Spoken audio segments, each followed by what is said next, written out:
So I'm going to give you this one to. This is just so deeply depressing. This is a shower thought. It's been upvoted a lot. 12 hours ago, right? So we're talking like this is like a rainy day, lonely shower. Yeah. No one's having fun. Having to wash your pet's dish after it passed away is a different kind of sad. Oh my God, that is just. Well, That's not like an alternative way of thinking about something. No, like that's a lot of shower thoughts are. That is just sad. I mean, yeah. But also, like, why is that? Why is that a different kind of sad? Like, Well, because you're like, oh, that, like, say, like, your cat died. Oh, I'm cleaning my cat's bowl because it's gonna have to be cleaned. Look, we're not animals. It's true, but doesn't that just lump in with just the grief process? You know, it's like, why is that? A special enough thing to write? I suppose a dedicated there's a post spectrum about? there's a spectrum of sadness, Nick, and I suppose this finds itself at a different part of it than maybe some other forms of grief. Like, Very true. Right. So, like, sadness at like, look, someone I know who's died. Yeah, that's sad. That's sad. Yeah. Not the same type of sadness as my cat's died. That's it. It's still sad. I guess how reductive do you want to be about sadness? But this is the thing. It's got 204 comments on this one, and I'm like, oh God, so it really has triggered debate. It doesn't. What are some of the people saying to this? I've got to know because it is a different type of sadness, for better or worse. I suppose. Oh God, you know what? I'm so. Why did I click on these comments? What have you exactly done to what us? you'd think they would be. Just people kind of just talking about the sadness of losing a pet. The top one is, I bet they're so real. Yeah, the top one is walking out of the vet with that collar and that leash, tags jingling, clutched in your hand to go cry in the car. Devastating. Oh my God. I would just like to preface this with, probably should have prefaced it before I realised it was so upsetting. Trigger warning for anyone who's recently lost. You tried to warn a pet. us. I don't think you warned us strongly enough, Nick. This is, if you've just had a pet die, we're so sorry that you had to just stumble into this. Some of these comments, I cried in the vet clinic in front of everyone and no one even cared. Like, oh my God, they wouldn't, because people go to the vet clinic and this is a dark side of shower thoughts. Let's steer clear. Let's rein it back. Move on? Let's move on. Because it's like, I'm struggling to come up with funny things to say about that. Struggling to find enjoyment in this part of it. So, Stu, why don't you take us for another shower thought? Let me take you for a journey away from pets dying and into, I don't know, let's go. I've got a few here. Here's a good one. Although, okay. Yeah, it is good. Okay. Right. The lottery system is the exact opposite of what Robin Hood did. Think about it, because it's taking money from working middle-class citizens and making one person extremely rich. Robin Hood didn't do that, did he? He took money from the rich and gave it out to... You're right, definitely. So it is the opposite. I mean, look, this guy's not wrong. He's not wrong. I do think there's always been something weirdly sinister about lottery, because it's like preying off the fact that the majority of its players are people that need money, but are willing to give away money to, like, do you know what I mean? Weird because there is something odd about that. But then also, it's very easy to forget that, like, there's so many things in this country that are literally funded by... Yeah. Like, there's community things that are funded by the lottery.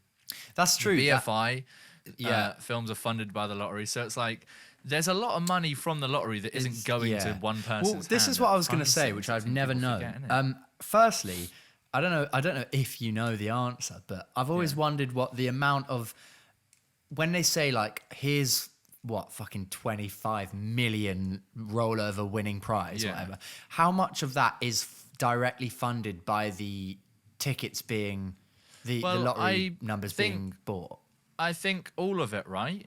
Well, this is what I think. Because it's not always a rollover, right? I don't actually know really That's too what I much mean. about Is it the like specifics. occasionally there's a cleanse of all the money they've got in a rollover? Or is it like... And there are some people that don't come forward because they don't know they've won. So it's like you don't always get a...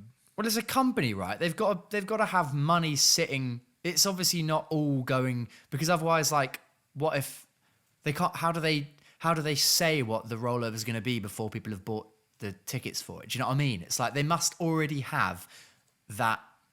Incredibly true, and I'm quickly realizing I don't know a lot about how I've the no lottery, idea about the lottery. Functions. I did a video we were hired to make a video for the National Lottery Community Fund. So I know that's nice. Well, I like that they give back. You know, they do lots of great things they're doing with grants and stuff from the National Lottery Community Fund. So this just became a weird advert for that. Sorry, everyone, but wild, huh? What, are you working for the National Lottery? Wait a minute, Stuart. Have you infiltrated All Fart No Poop just to bring us messages of just straight up National Lottery lobbying? Yeah. I'm kind of amazed it's taking you this long to notice, Nick. In every episode, it's been there. You go back and listen. It's been there. Oh my God. This is the moment in the film where it flashes back to like a black and white montage of us talking. 100%, and it's all in slow-mo, but the audio is slightly reverby. Yeah, if you rewind episode number 14 of the then I think you'll find that if you reverse the audio... You'll hear a plea for the National Lottery Community Fund. Look, let's leave National Lottery. I've got another one here. Yeah, go on. Definitely better and more positive. Actually... not really more positive than the previous one. Thanks for tuning into this, the most depressing episode of All Fart No Poop. Yeah. So this is just simply the fact that there are millions of really nice suits that are buried underground. Oh, because when you bury a loved one, do they actually? This is going to be incredibly naive of me, but do they actually bury them in a suit? Because don't they like undress them and then put them in the ground? Well, no, they just put them in a. It's like there's like ceremonies for putting like deceased people into coffins, and they're not just fully naked in front of everyone they've ever loved and known. Like, why not? You got nothing to lose at that point. That's so true. My funeral, mate. They're not going to come back to life and be like, "Oh no, my Todger! Oh, put a cloth on my willy." Yeah, I suppose it's for the loved ones around them more so. Well, when I go out, I'm going to explicitly make it known that I want to be fully nude. When you're an old codger, eh? Yeah, very, very good. Yeah, when you're old codger and your cooch is out on display. Yeah, when I'm an old codger and I'm sat there with my minge out on a... Oh, we need to stop this right now. Yeah, we do. Wild. Yeah, there are a lot of suits. There are. You don't think about that, but then also... Not going to keep me up at night, mate. Not going to keep me up at night, but... No. Well, it obviously keeps this person up at night. I'll go with it anyway. Yeah. This one's a good one. I've heard this one before and I like it. The end. Fucking hell, Nick, are you drinking a pint? Water. Oh, just water from a pint glass. Imagine if I just, without saying a word, lifted a pint glass up and just... You just inhale a pint immediately. And it's like a fresh one with a really nice head. And you're like, how did you even pour that? I'm like, yeah, mate. Yeah, like, I'm in a pub right now. I should hope not. Yeah, the hustle and bustle. Anyway, this one. So, if you think about it, right, your stomach thinks all potatoes are mashed. That's so true. It would, wouldn't it? Because you're chewing it all up, mate. Well, I guess different parts of the stomach, because by the time it gets... No, because you're chewing it. You're not swallowing whole potatoes, mate, are you? Well, yeah, but do you know what? If you've got whole potatoes landing in your stomach, Nick, you need to chew your food. My stomach, I can guarantee, would be as fussy as I am, and if I chewed just like, I don't know, just a baked potato, I'd have to really chew it like rigorously to make that stomach think it was fully fluidly mashed. You're telling me you think in your life you've had potato reach your stomach and it's not been mashed? Well, not properly mashed. Like, you know, when you just like, Nick, I'm a fast eater. We're not here to debate the it's true. It's what not, does or doesn't make a mashed potato. I agree with it. It's solid, fam. When it's getting to your stomach, your stomach is like, sweet, cool. This is some mashed potato. I can work with this. If you're having whole potatoes down your gullet, mate, your stomach's going to let you know. I'd rather it said your intestine, because then it's gone through the stomach. You know what I'm saying? Oh my god, look at this.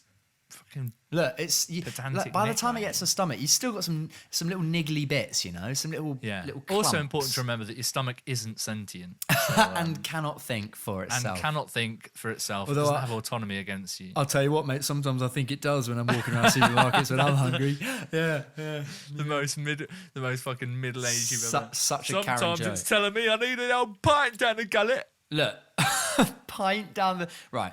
I'm going to give one more, and then we're going to find out what we had for breakfast, all right? Oh, we can't wait. So, anytime this year, Nick. Yeah, sorry, I just found one. I've just completely lost it. Oh, mate. Lost the thing, or you've just lost the plot? Yep, he's gone. Here we go. Oh, he's back. Both concrete and glass are both mainly sand, which just makes houses... really big sand castles. Oh man. Yeah, that's kind of deep. Much to think about. Well, yeah. I mean, if you want to get the thing with shower thoughts is that like none of them are actually true if you just think literally about things. But it's kind of It's I guess interesting at this to fundamental level. You know, it's not technically wrong, you know? No, who are we to say that they aren't just big sandcastles? I And mean, yeah. they've certainly got much more. I mean, what is it that defines a sandcastle? Is it just that it's made out of sand, or is it the very fact that it could be wiped away by the waves at any moment? Because That's I true. don't think And my house has any risk of doing that. You know, and I guess we could go one step further and say, you know, houses built on the coast, probably, I mean, they really are sandcastles, you know? You don't want them to get washed away in a storm. Yeah, like, you know, Eternal Sunshine of the Spotless Mind, Yeah. best film of all time. He's got a house on a beach in that. And He it literally does. gets washed- It literally, Yes, sure, he does. yes, he has sand on beach in that. And where else? And can you And think of it any other literally examples? It literally gets washed away in his memories. Look, so that's a sandcastle. sandcastle if I ever saw one. So maybe what you're truly trying to say is that maybe everything's a sandcastle in our brain. Yeah, so basically don't piss on your walls. Don't. What it's So what you're saying is that I need to stop building sandcastles on beaches that's literally the size of inhabitable houses. yeah, you really need to stop. It's a problem. Fuck. I've come so far with it though, mate. Well, So far. Maybe like one more, and then call it a day. Good, because I literally just got planning permission through. Okay, I think you need help there, mate. Oh, God, this really has thrown a spanner in my weekend plans. Wow, Nick. I think maybe just take the weekend off, mate. No.